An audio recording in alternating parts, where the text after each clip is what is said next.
Hello दोस्तों, क्या हाल है। आज तारीख 21 जून, दिन शनिवार, हिंदी तिथि आषाढ़ दशमी। और आइए बात करते हैं आज के मुख्य समाचार में देश की तमाम बड़ी खबर पर नजर डालते हैं। चलिए जान लेते हैं आज की पहली बड़ी खबर। दोस्तों, आज है 11वां अंतर्राष्ट्रीय योग दिवस और इस बार विशाखापत्तनम में खुद प्रधानमंत्री नरेंद्र मोदी ने योग का नेतृत्व किया। सुनिए, 40 देशों के प्रतिनिधियों और 3,19,000 लोगों ने एक साथ योग किया। थीम थी yoga for one earth one health. PM Modi ने दुनिया को संदेश दिया कि जब चारों तरफ तनाव हो तो योग वो पॉज बटन है जो मन और तन को शांति देता है। तो आपने आज योग किया कि नहीं, जरूर बताएं। वाह, ओडिशा में आज उत्सव का माहौल है। प्रधानमंत्री मोदी ने भारतीय जनता पार्टी की सरकार की पहली वर्षगांठ पर 18,600 करोड़ रुपए से ज्यादा की 105 विकास परियोजनाओं की शुरुआत की। रेल, सड़क, पानी, स्वास्थ्य, हर क्षेत्र में प्रगति की नई कहानी लिखी जा रही है। ओडिशा के लोग तैयार हो जाइए तरक्की के नए दौर के लिए। उधमपुर में रक्षा मंत्री राजनाथ सिंह ने सेना के जवानों से मुलाकात की और वहां का माहौल देखते ही बनता था। जवानों का जोश और भारत माता की जय के नारे गूंज रहे थे। राजनाथ सिंह आज अंतर्राष्ट्रीय योग दिवस समारोह में भी हिस्सा लेंगे और उधमपुर छावनी में जवानों से दिल खोलकर बात करेंगे। हमारे सैनिकों का हौसला देखकर सीना गर्व से चौड़ा हो जाता है ना। मध्य प्रदेश के उज्जैन में आज कुछ खास होने जा रहा है। मुख्यमंत्री डॉ मोहन यादव डोंगला में एक अत्याधुनिक तारामंडल का उद्घाटन करेंगे। 1,60,00,000 रुपए की लागत से बना ये तारामंडल खगोल विज्ञान का केंद्र बनेगा, जहां 55 लोग एक साथ तारों की दुनिया का रोमांचक अनुभव ले सकेंगे। खगोल प्रेमियों, तैयार हो जाइए। चंदौली से बड़ी खबर, मनरेगा कार्यों की अब और सख्ती से जांच होगी। केंद्र सरकार ने एरिया इंस्पेक्शन ऐप लॉन्च किया है, जिसके तहत डीएम और सीडीओ हर महीने कार्यस्थलों पर जाकर रिपोर्ट अपलोड करेंगे। साथ ही टीबी रोगियों की देखभाल के लिए अधिकारी और जनप्रतिनिधि उन्हें गोद लेंगे। ये है असली सेवा का जज्बा।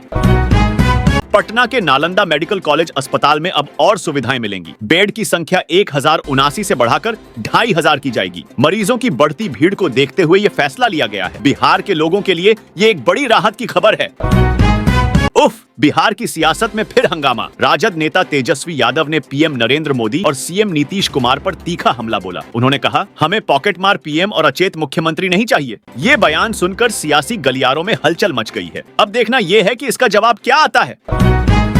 पूर्व उपराष्ट्रपति वेंकैया नायडू ने कांग्रेस को आड़े हाथों लिया। उन्होंने कहा कि 1975 के आपातकाल के लिए कांग्रेस को जनता से माफी मांगनी चाहिए। जयप्रकाश नारायण का जिक्र करते हुए नायडू ने कहा कि आपातकाल की 50वीं वर्षगांठ पर कांग्रेस को खेद व्यक्त करना चाहिए। क्या कांग्रेस इस पर जवाब देगी?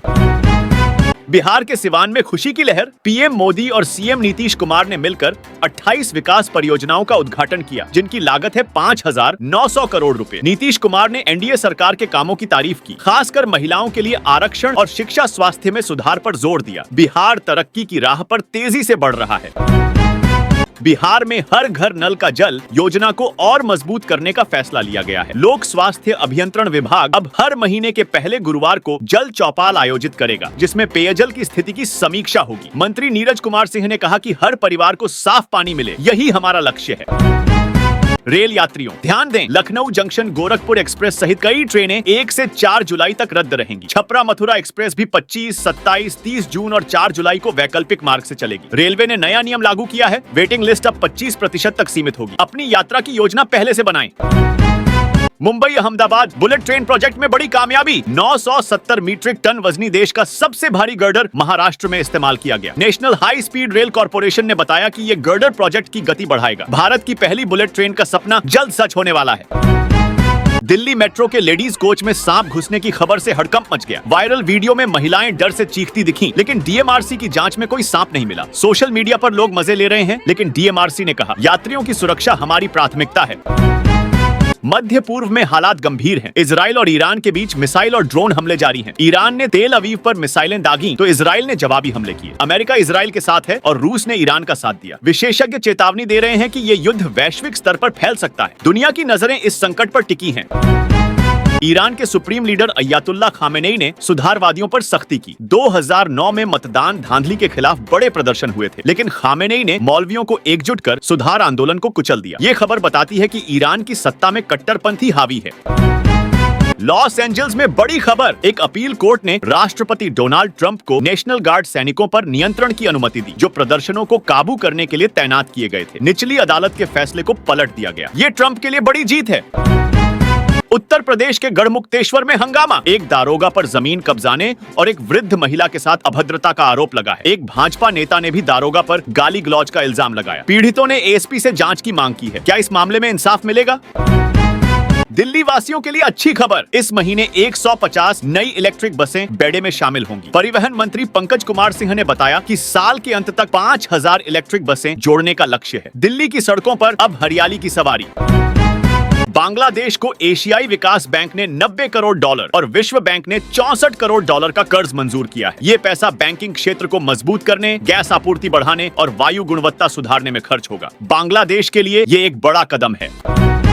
प्रधानमंत्री नरेंद्र मोदी ने ओडिशा में एक जनसभा में खुलासा किया कि उन्होंने अमेरिकी राष्ट्रपति डोनाल्ड ट्रंप का निमंत्रण क्यों ठुकराया। उन्होंने कहा कि देश की प्राथमिकताएं पहले हैं। साथ ही पीएम ने ओडिशा को कई विकास परियोजनाओं का तोहफा भी दिया। जम्मू कश्मीर के सीएम उमर अब्दुल्ला ने सिंधु जल विवाद पर तीखी प्रतिक्रिया दी। उन्होंने कहा, पंजाब को पानी क्यों दें, हमें पहले अपने लिए पानी चाहिए। जम्मू में सूखे जैसे हालात हैं और उमर ने साफ कहा कि वो पानी देने की अनुमति नहीं देंगे। मोदी नीतीश की जोड़ी ने बिहार को नई ऊंचाइयों पर पहुंचाया। पिछले 15 दिनों में नए पुल, मेट्रो, एलिवेटेड सड़कें और डबल डेकर फ्लाईओवर जैसे प्रोजेक्ट्स की सौगात दी गई। बिहार के हर जिले में विकास की लहर दौड़ रही है। कलकत्ता हाईकोर्ट ने पश्चिम बंगाल की ममता बनर्जी सरकार को बड़ा झटका दिया। ग्रेड सी और डी के बर्खास्त कर्मचारियों को मिलने वाले भत्तों पर रोक लगा दी गई। भाजपा ने इस फैसले की तारीफ की और ममता सरकार पर बिना नीति के काम करने का आरोप लगाया। कश्मीर के मीरवाइज उमर फारूक ने अमेरिकी राष्ट्रपति डोनाल्ड ट्रंप से अपील की कि वो ईरान पर हमला न करें। उन्होंने कहा कि इजराइल ईरान युद्ध कश्मीरियों के लिए दर्दनाक है। ट्रंप ने कहा कि वो अगले 13-14 दिनों में अंतिम फैसला लेंगे। रक्षा मंत्री राजनाथ सिंह किंगडाओ में एससीओ मीटिंग में हिस्सा लेंगे। उम्मीद है कि उनकी चीनी रक्षा मंत्री से द्विपक्षीय बातचीत होगी। क्या ये भारत चीन रिश्तों की नई शुरुआत होगी? दुनिया की नजरें इस पर टिकी हैं। ब्रह्मोस तो बस शुरुआत थी। भारत अब 5 नए हाइपरसोनिक हथियारों पर काम कर रहा है, मिसाइल से लेकर स्टील्थ फाइटर तक। डीआरडीओ की ये तैयारी दुश्मनों को चौंकाने वाली है। भारत की रक्षा शक्ति को सलाम। इजराइल ईरान युद्ध के बीच भारत की कूटनीतिक जीत। ईरान ने सिर्फ भारत के लिए अपना एयरस्पेस खोला और 1000 भारतीय छात्र स्वदेश लौट रहे हैं। महान एयर का विमान तेहरान से दिल्ली पहुंचा। अब तक 500 से ज्यादा भारतीय वतन वापस आ चुके हैं। भारत माता की जय। दिल्ली सरकार के स्कूलों में क्लासरूम निर्माण में भ्रष्टाचार की जांच में ईडी ने 37 जगहों पर छापेमारी की। 322 बैंक पासबुक, सरकारी फाइलें और पीडब्ल्यूडी अधिकारियों की मुहरें बरामद हुई। मनीष सिसोदिया और सत्येंद्र जैन के खिलाफ प्राथमिकी दर्ज। ये मामला और गरमाएगा। दिल्ली की रेखा गुप्ता सरकार झुग्गी झोपड़ियों के पुनर्विकास के लिए मुंबई के धारावी मॉडल पर विचार कर रही है। सरकार का कहना है कि पात्र झुग्गी वासियों को फ्लैट देने के बाद ही बुलडोजर कार्रवाई होगी। ये खबर दिल्ली के लाखों लोगों के लिए उम्मीद की किरण है। पाकिस्तान ने डोनाल्ड ट्रंप को 2026 के नोबेल शांति पुरस्कार के लिए नामित किया। वजह, भारत पाक टकराव में उनकी कूटनीति ने बड़ा युद्ध टाला। क्या ट्रंप को यह सम्मान मिलेगा? ये देखना दिलचस्प होगा। दिल्ली में एक और सनसनीखेज वारदात। सिंधु नाम की महिला ने अपने प्रेमी के साथ मिलकर पति की हत्या कर दी। ये मामला सोनम रघुवंशी कांड से भी भयानक बताया जा रहा है। पुलिस जांच में जुटी है। ब्रिटेन का हाईटेक F-35 जेट 6 दिन से भारत में फंसा है। पहले ईंधन की कमी, अब हाइड्रोलिक सिस्टम फेल। भारतीय वायुसेना मदद कर रही है, लेकिन जेट की वापसी अब भी अटकी है। क्या जल्द समाधान निकलेगा? बेंगलुरु से सूरत जा रही एयर इंडिया की फ्लाइट में हड़कंप। एक महिला यात्री व्यास हीरल मोहन भाई ने कुछ ऐसा कहा कि पूरे विमान में अफरा तफरी मच गई। क्या था वो बयान? जांच में सच्चाई सामने आएगी। पाकिस्तान को चीन से 40 J-35 स्टील्थ फाइटर जेट मिलने वाले हैं। क्या इससे भारत को टेंशन होगी? विशेषज्ञों का कहना है कि भारत की रक्षा तैयारियां इससे कहीं ज्यादा मजबूत हैं। अहमदाबाद प्लेन क्रैश में ब्लैक बॉक्स बरामद हुआ, लेकिन ये बुरी तरह क्षतिग्रस्त है। डेटा रिकवर करने के लिए इसे अमेरिका भेजा जाएगा। क्या इस हादसे का राज खुलेगा? हैदराबाद से मुंबई जा रही एयर इंडिया की फ्लाइट हादसे से बची। टेक ऑन ऑफ से ठीक पहले टेक्निकल खराबी पकड़ी गई और पायलट ने सूझबूझ से विमान को रनवे पर रोका। यात्रियों ने राहत की सांस ली।